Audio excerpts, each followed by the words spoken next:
Good morning! Hindi ko alam pa narinig niyo ako, pero nandito na kami sa NAIA 3. Ang dami ng tao. Today is November 11 and ang dami ng tao simula nung na-lift yung RT-PCR test papunta ng Bora. So, yeah! So exciting! Let's go! So, yung mga hinanap pala sa amin kaninang requirements ay syempre yung itinerary or yung ticket namin ng Cebu Pacific, ID, then yung health declaration form from the Aklan office. So, yung may QR code. Yun lang po yung hinanap sa amin kanina dito. Pero nagpa-print na rin kami ng lahat. Para sure, diba? Yan lang.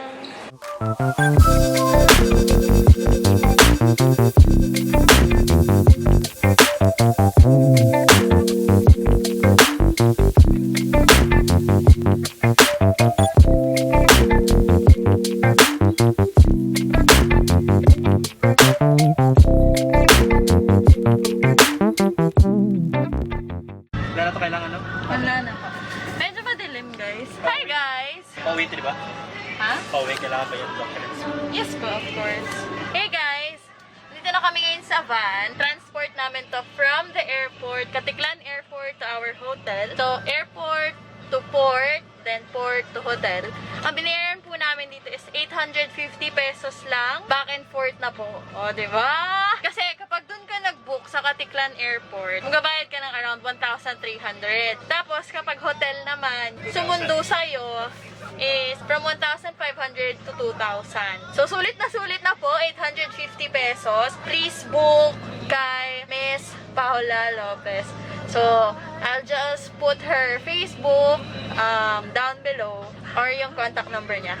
Ayan lang! Almost there! Almost there!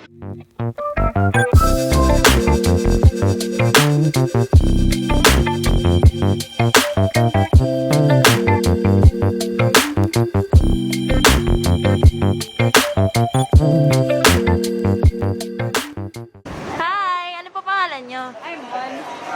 Mon for short. Hi, Mon! So, ayun guys, sobrang less hassle kasi eto po si Mon, tinulungan niya kami. As in, dire-diretso kami guys. Book nyo na! Lagay ko na lang yung Facebook nila at contact card.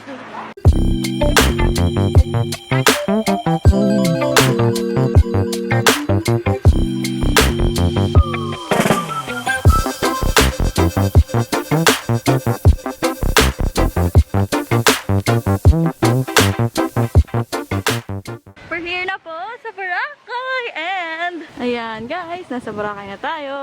Medyo madilim na kasi anong oras na? 5:30. It's 5:30 na.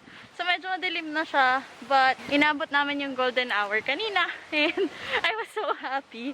Yeah, may mga clips naman ako kinuha.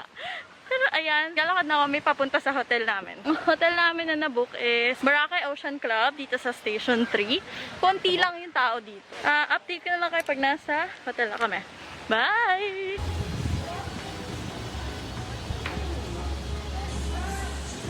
Bye, guys. Thank you.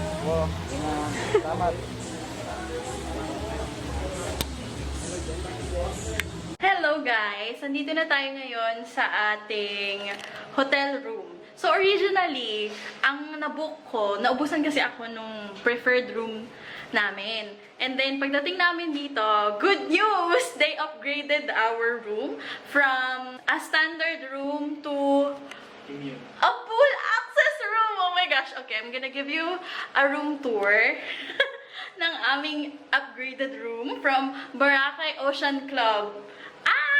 Just so happy. Okay. Okay na. Sige na. Magro-room tour na ka, guys.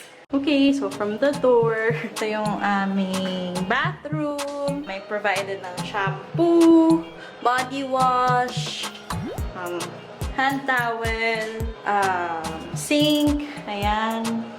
Nakikita niyo ako, guys. Ayan. Napakalaki ng salamin. Okay. May hair dryer. More towels there. Toilet. I don't know if gusto niyo pa makita to. Ayan. Shower. That's my husband. Meron ditong hangeran. Ay, closet na may ilaw. We have a safe, a fridge. This is our bed. So guys, share lang. Yung nabook kong hotel room is dalawang bed. Kasi wala na sila na single bed. I think this is queen size bed. Yan. Then, we have a TV right here. AC. Ayan, may pasent. Ganyan. Our luggages. Then, may isa na naman po tayong salamin. Dito. Ayan. Pak, pak. May water heater, love. Yung Swiss miss nating dala, matitimpla natin dito. Do we have water? What kind of water? Do we have service water? Yeah, every day. Every day. Merong bagong ano. That's nice. Okay, we have chairs. And then this is my favorite part. This is the pool. We have a pool access. Ay, paano siya buksan? Paano siya buksan? Ay, may isa pa. Net lang pala yun. Ayan. We have pool access po, guys. Pwede kayo mag-chill-chill ni Love dito. So, we have pool access until 10. O, diba? Bongga, guys. See? We can enjoy the pool. Kasi we have direct access. Ayan, o, may sarili kaming hagdan mapunta sa pool. Tapos kita namin kapag meron dyang nagko-concert. Ayan. So, welcome to Boracay Ocean Club! Good morning, guys! Good morning, love! Good morning! So, I just realized na nakalimutan ko palang tapusin yung vlog yesterday. Kasi, I think I was too tired na even remember it. Pero last night, after checking in, again, they upgraded our room. We were too happy. Ubus yung energy sa sobrang excited sa bagong kwarto. We decided to go out and find dinner. Pero we decided na yung malapit lang. Kasi medyo late na kami dumating ng Boracay. Like, around 5:30? Ba? Tapos nakapag-check-in kami around 6 na. So, medyo madilim na sa labas. And super dilim pala sa Boracay paggabi. As in, walang ilaw. Konti lang. Yung makikita mong ilaw, yung ilaw lang ng mga hotel and restaurants alongside the beach. But the beach itself is sobrang dilim.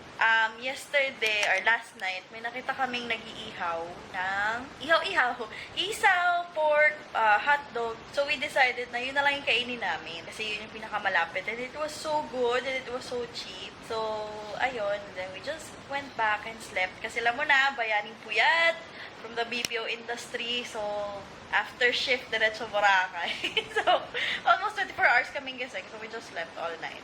And then, it's day 2 actually. So excited for today!